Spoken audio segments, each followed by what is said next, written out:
J'ai au moins pu avancer sur un point. Je commence à comprendre les distances en boxe taille. Je disais que je savais pas quoi faire en sparring, que j'étais perdu et que je paniquais parce que je savais pas quand j'allais recevoir un coup. Et j'ai sparé avec un gars qui s'appelle Walid et il m'a expliqué le travail de distance. Maintenant j'arrive à mieux la gérer. Mais même si j'ai compris ça, je dis pour la première fois j'ai abandonné l'entraînement. Je recevais trop de coups, je savais même pas où me placer et je savais plus comment répondre. Et même si ça me fout la rage contre moi-même, je me dis que ça me pousse à avancer. Et vendredi, il y avait aussi un type qui faisait sa première séance. Même si j'arrivais plus facilement à mettre les coups qu'avec les autres, il arrivait quand même à m'en mettre et surtout j'ai remarqué que lui il avait pu recopier les coups des autres et moi j'avais pas pu réussir à le faire.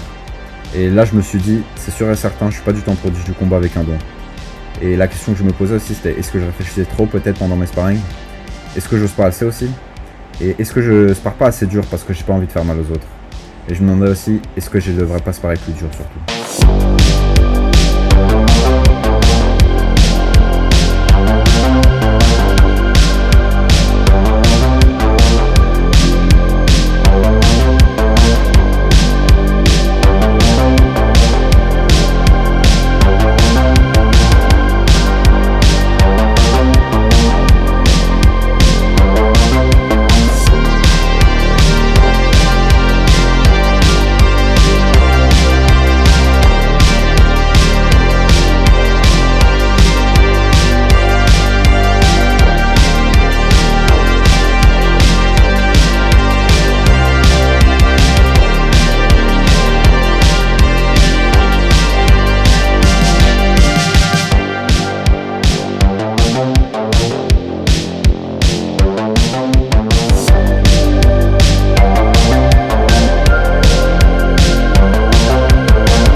À la fin de la deuxième semaine et je me sens déjà plus à l'aise sur mes sparring, j'arrive mieux à contrer, j'arrive mieux à lever mon tibia même si c'est pas toujours ça. Par contre j'arrive toujours pas à saisir les personnes et c'est un peu chiant.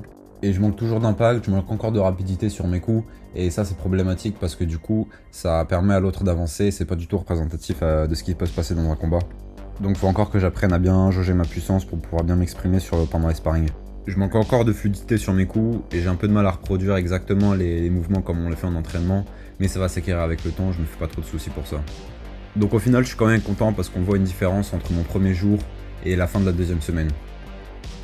Mais je suis quand même loin des sparring que j'ai pu voir.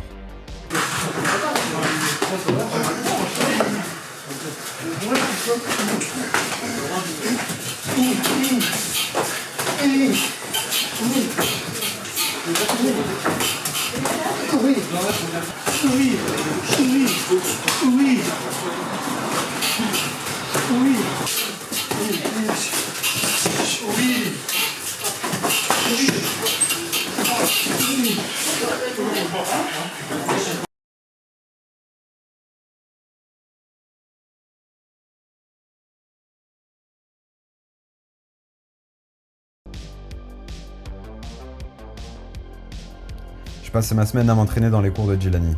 On a fait un gros travail de sparring, de kick et de blocage. J'ai mieux compris comment mettre les middle kicks et maintenant je les travaille. Il faut bien que je me mette sur la pointe des pieds et quand je lance ma jambe que je tourne. Et ma pointe des pieds, elle doit faire une rotation en même temps. Comme ça, je peux donner plus de puissance dans mes coups et d'amplitude. Là, je compte pas encore ma pointe des pieds et très souvent, c'est un mouvement qui est saccadé. J'ai encore certaines fois le réflexe de sautiller avant de frapper quand je ne me concentre pas. Et des fois, j'oublie de garder ma garde du côté où je suis sur la pointe des pieds. Sinon, c'est crochet et KO en combat quoi. Et mon middle kick s'est amélioré mais il y a encore du travail. Il faut que je prévoie une séance longue où je puisse le travailler. Et vu que pour le moment j'ai mal au psoas gauche, je vais pas pouvoir travailler mes middle kicks dans une séance longue. Par contre, pour ce qui est des middle kicks en vitesse, là il faut que je conserve mon équilibre et j'ai tendance à le perdre. Donc je compense avec mon bras de garde mais du coup j'ai plus de garde et c'est pas utile. Néanmoins, je replace comme il faut ma jambe et c'est déjà un bon point. Mais j'ai du mal à exprimer ma puissance, mais je sens que ça commence à venir doucement quand même. Ensuite, mon gros défaut en anglaise, donc quand on utilise juste les points, c'est que j'ai tendance à surutiliser mon jab et à utiliser que ça, donc que ce soit pour repousser mon adversaire ou alors pour l'attaquer. Et le problème de mes jabs, c'est que quand je les mets dans des sparring, je manque de puissance, quoi, d'explosivité, et je vais pas jusqu'au bout, ce qui fait que je touche pas mon adversaire. Et je manque aussi de rythmes différents et de combinaisons différentes. Par exemple, je pourrais faire gauche-droite, gauche, crochet, ou alors gauche-droite, gauche-droite uppercut, et je fais jamais ça, je laisse tout le temps mon jab, et ensuite je fais jab, droite. Ensuite, on a fait du travail de saisie, notamment des front kicks, donc c'est-à-dire que lorsque l'adversaire va m'envoyer un front kick, je dois bloquer pour pouvoir le saisir, ensuite pour miser, ou bien pour le faire tomber. Et j'ai encore du mal à saisir les pieds des personnes qui me mettent des front kicks. Du coup, je me les ramasse tous, et ça me fait souvent repousser en arrière. J'ai pas encore le réflexe ni la rapidité pour pouvoir saisir. Mais je compte travailler ça dans mes prochains sparring, donc on verra d'ici 1 ou 2 semaines ce que ça donne. J'ai aussi réalisé que j'aimais bien le corps à corps et que je me sentais bien à l'aise quand j'en faisais. J'ai pas encore toutes les techniques de saisie ni toutes les techniques de projection, mais je suis quand même content de ce que je fais quand j'en fais. Malheureusement, on en a pas trop fait cette semaine et j'ai pas trop pu m'entraîner dessus, mais c'est pas grave. Du coup, j'ai remarqué qu'en combat, j'avais tendance à me rapprocher des personnes pour pouvoir ensuite les saisir. Mais je pense que je fais ça parce que je sais pas trop comment réagir pendant qu'on me met des coups. Et du coup, pour moi, le plus simple, c'est de venir au corps à corps pour pouvoir les saisir, qu'ils arrêtent de me mettre des coups et que je puisse envoyer des coups de genoux. Et puis ça permet de se reposer en sparring et de pas être submergé par les coups, quoi. Et enfin, une dernière chose, quand on met des coups de genoux directs dans le vide pour s'entraîner, bah je manque totalement de coordination et je manque totalement de motricité. Je comprends pas trop ce qu'il faut faire au mouvement. J'ai du mal à placer correctement ma jambe et c'est quelque chose à travailler, quoi. Là, ça ressemble à rien ce que je fais. Et c'est vraiment cette semaine que j'ai pris conscience que je passais mon temps à travailler dur plutôt qu'intelligemment. Donc là, ma réponse pour travailler un plus intelligemment, c'est de regarder comment est-ce que les gens combattent, comment est-ce que les gens se comportent quand ils font des combats. Et surtout, il faut que je sois beaucoup moins crispé et que je sois beaucoup plus fluide sur mes mouvements. Là, j'ai aucune fluidité. J'ai du mal à coordonner mes différents membres, quoi. Mais d'un certain côté, je suis quand même heureux parce que ça me rappelle quand j'étais nul en maths et que j'étais incapable de comprendre ce que c'était une fonction ou un vecteur. Et mon cerveau n'arrivait pas du tout à faire le boulot. Et ça me rappelle tous ces moments où j'ai travaillé sur ma méthode et sur ma manière de travailler et je me suis découvert des capacités jusqu'à exploiter tout mon potentiel. Et là, je me montre avec des difficultés, mais je suis sûr que certains qu'au fond de moi, je pourrais produire quelque chose de bon d'ici 1 an. Alors je continuerai de bosser. Et pense à vous abonner, mettre un like. N'hésitez pas à m'écrire un commentaire pour me donner un avis sur ce format. Et merci à tous ceux qui me donnent des conseils chaque semaine.